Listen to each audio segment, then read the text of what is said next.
नमस्कार। तबसरा आज दोपहर तक में एक बार फिर आपका स्वागत है।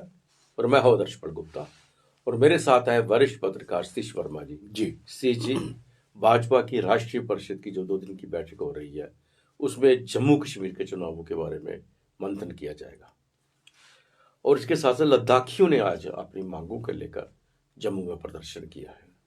रसायना में देवस्थान स्थल है जहाँ पे वहाँ पे मकर संक्रांति पे कालीवीर मकर संक्रांति का जी वहाँ पे उत्सव मनाया गया। जो जी तो बात करते हैं सबसे पहले भाजपा की जो 2 दिन की बैठक हो रही है उसमें जम्मू कश्मीर के जितने भी उनके कोर कमेटी के जो ग्रुप के हैं उनको बुलाया गया है। वो भी बड़े नेता वहाँ पे जाएंगे और हो सकता है उसमें से हो जम्मू कश्मीर के चुनावों को लेकर उसके पे चर्चा की जाएगी। और उसके साथ साथ भी सतीश जी एक बहुत बड़ी खबर है कि जो इलेक्शन कमिश्नर है उन्होंने जितनी भी पार्टियां हैं जम्मू कश्मीर से साथ सभी को वहां बुलाया है कि 16 तारीख को मीटिंग होगी जिसमें आरवीएम मशीन के बारे में चर्चा होगी। और अभी चर्चा ही होनी है लेकिन उसके विश्वसनीयता पर पहले से ही कांग्रेस ने उंगली उठा दी है। जी बिल्कुल। देखिए, चुनाव जो बात करें हम अपने जम्मू कश्मीर की, इसे लेकर लंबे अरसे से उम्मीद जताई जा रही है। भरोसा बनता है फिर टूट जाता है, बनता है फिर टूट जाता है। हालांकि माहौल उसी दिशा में जा रहा है, लेकिन लोगों को अभी भी भरोसा पता नहीं क्यों नहीं हो पा रहा कि जिस तरह आतंकी हमले हो रहे हैं, लॉ एंड ऑर्डर को लेकर कहीं आगे खिसका ना दिए जाएं। लेकिन फिर भी कहते हैं ना कि आदमी को उम्मीद लगाए रखनी चाहिए, उम्मीद पे जमाना जिंदा है, और हमेशा आदमी को सकारात्मक सोच के साथ चलना चाहिए। तो पीपी न्यूजीलैंड भी यही सोच के चल रहा है कि जैसा माहौल बन रहा है, तरुण चुग ने कहा और भी बड़े नेताओं ने कहा कि अप्रैल मई में चुनाव हो सकते हैं। पीछे बीएल संतोष आए थे, जनरल सेक्रेटरी ऑर्गेनाइजेशन भाजपा के। तो वो तमाम इशारे ऐसे मिल रहे थे कि जैसे कि चुनाव के लिए बीजेपी कहीं ना कहीं मन बना रही है। और यही वजह है कि उनके आने से पहले जो दिल्ली में अमित शाह के यहाँ गृह मंत्रालय में जो बैठक हुई थी, यहाँ के भाजपा के बड़े नेताओं को तलब किया गया था, जिसमें यहाँ जो आंदोलन का मसला बना हुआ है और दूसरी विषय जितने लॉ एंड ऑर्डर, टेररिज्म वगैरह, जिसमें रजौरी का मसला डिस्कस हुआ था। लेकिन यह है कि उस वक्त भी जो सूत्रों ने जानकारी दी थी, वहाँ आवाज दो ही पार्टी के नेताओं ने उठाई थी, या तो पीएमओ राज्य मंत्री डॉक्टर जितेंद्र सिंह ने या प्रदेश भाजपा के जनरल सेक्रेटरी ऑर्गेनाइजेशन अशोक कोल ने। बाकी तो लोग बस ये समझ लीजिए कि फॉर्मेलिटी के लिए फॉर्मेलिटी कर रहे थे। तो लेकिन ये जो खबर आई है कि राष्ट्रीय परिषद की जो बैठक हो रही है दिल्ली में, तब सारे मुल्क के लोग आएंगे, उसमें यहाँ जो सदस्य हैं जिसमें आपका प्रिया सेठी है, अशोक कोल हैं, रविंदर रैना है, डॉक्टर जितेंद्र सिंह हैं, और कविंदर गुप्ता, और ये तमाम नेता हैं, डॉक्टर निर्मला सिंह वगैरह, एक्स ऑफिशियो शमशेर सिंह मनहास भी हो सकते हैं। तो इन तमाम नेताओं के साथ उस पर खुली चर्चा होगी कानून व्यवस्था को लेकर। अगर हम चुनाव की बात करें, चुनाव आयोग के नजरिए से, चुनाव आयोग मुख्य तौर पे दो चीजें देख रहा था पिछले दिनों। एक तो परिसीमन हो जाए, परिसीमन आयोग हो गया, बिल्कुल वो नोटिफाइड भी हो गया। उसके बाद अब आई कि नवीकरण हो जाए, मतदाता जो नए मतदाता जुड़े हैं वो भी हो गया। अब ले दे के सारी बोल हम समझते हैं कि केंद्र सरकार में है, वो जब हरी झंडी देगी चुनाव आयोग को तो चुनाव हो जाएगा। तो ये जो बैठक है इसको लेकर मैं आज देख रहा था, सब अखबार देखता हूँ, डेली एक्सेलसर में ये भी खबर, डेली एक्सेलसर में संजीव परकार की फर्स्ट खबर है, उसमें उन्होंने डिटेल खुलासा किया है। और हमारे जो सोर्स हैं दिल्ली के, वो ये भी वही इशारे कर रहे हैं कि हो सकता है कि भाजपा चुनाव के लिए आ ही जाए।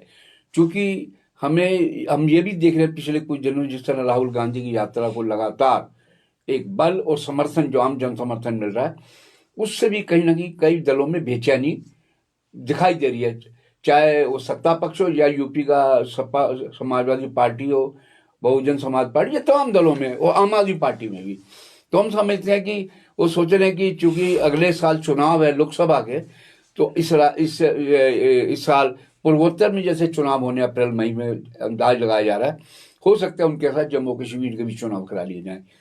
तो हम समझते हैं कि वो दिन बहुत खुशामदीद होगा कि जब चुनाव का ऐलान होगा। चूंकि लोगों को बड़ी मुरादें हैं कि जब लोकप्रिय सरकार होती है तो उसमें नेताओं तक जाने के एक्सेस होता है, आदमी जा पाता है, मिल पाता है।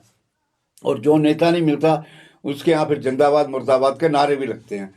नौकरशाही का अपना एक तरीका है, वो अपने तरीके से काम कर जिस रही तरह है। सतीश जी आपने कहा कि पिछले दिन उन सबको तलब किया है, जी आंदोलनकारियों की बात भी करेंगे जितने भी आंदोलन यहाँ पे जी हो रहे हैं।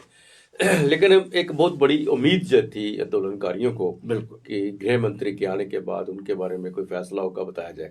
लेकिन एक बात है, ये एक रहस्यमय चुप्पी है, बिल्कुल बिल्कुल रहस्यमय चुप्पी है। ना तो आंदोलनकारी इस पे बोल रहे हैं ज्यादा, बिल्कुल ना ही भारतीय जनता पार्टी बोल रही है, ना ही प्रशासन बोलती। यहाँ तो उनको अंदर से पता है कि उनके साथ क्या बात हो चुकी है, क्या चीज सामने आएगी, उनको पता है, उसके लिए वो तैयार है। वरना आंदोलनकारी भी इसको लेके एक बहुत बड़ा आंदोलन और भी चला सकते थे कि होम मिनिस्टर यहाँ पे आए, हमारा कुछ नहीं हुआ। जब उस तब नहीं हुआ, आगे क्या उम्मीद की जा सकती है? जबकि वो खुद एलजी के साथ मिले, उनके साथ मीटिंग हुई, सब कुछ हुआ, इनको तलब किया गया। तो इसमें एक बड़ी एक रहस्यमय चुप्पी सी नजर आ रही आपने है। बड़ा महत्वपूर्ण पॉइंट उठाया है रियली। देखिए ना, जिस प्रकार हम पिछले एक अरसे से देख रहे थे, जितने भी आंदोलनकारी हैं, चाहे वो घाटी में पीएम पैकेज के तहत हैं या दूसरे हैं, अमित शाह की विजिट से पहले या दिल्ली में मीटिंग होने से पहले जो बुलाए गए थे कोर काउंट पे, उससे पहले बड़ा ऑफेंसिव मोड पे थे। अब जब आए उस दिन उनके बयान देखने से, जिस दिन अमित शाह चले गए, तो थोड़ा डिफेंसिव से दिखाई दे रहे थे। बड़े मध्यम मार्गी टाइप के बयान दे रहे थे कि हाँ होगा तो हम शुक्रगुजार हैं, या पहले बड़ा ऑफेंसिव तरीके से हम ये कर देंगे और वो कर देंगे, खासतौर से जो माइग्रेंट एम्प्लॉइज हैं, हजारों की तादाद में है वो।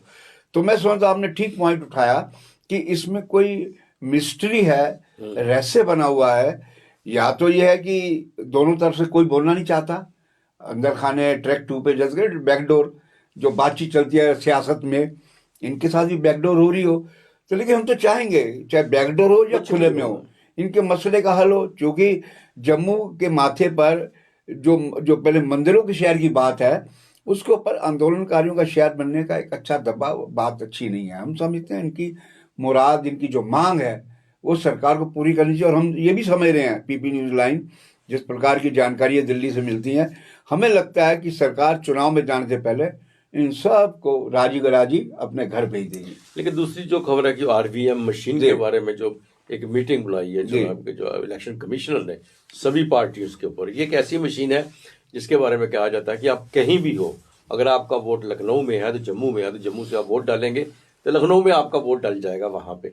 लेकिन इस बात को लेकर, क्योंकि ईवीएम पे पहले से बहुत ज्यादा बातें सामने आई थी, आपस उसको लेके वो कह रही थी बैलेट पेपर से मायावती ने कहा, आज ही कहा, तो उसने भी कहा, पहले भी कहते आए हैं। बिल्कुल। अब ये मशीन जो आई है, इसको लेके कांग्रेस ने जो बयान दिया है कि उसमें कोई विश्वसनीयता नहीं है इस मशीन के ऊपर। बिल्कुल बिल्कुल, आपने ठीक कहा। देखिए, ईवीएम पर पिछले कई सालों से लगातार सवाल खड़े हो रहे हैं, और चुनाव आयोग बार बार ये सफाई देता है कि मशीनें ठीक हैं, वो यही बार बार कहता है।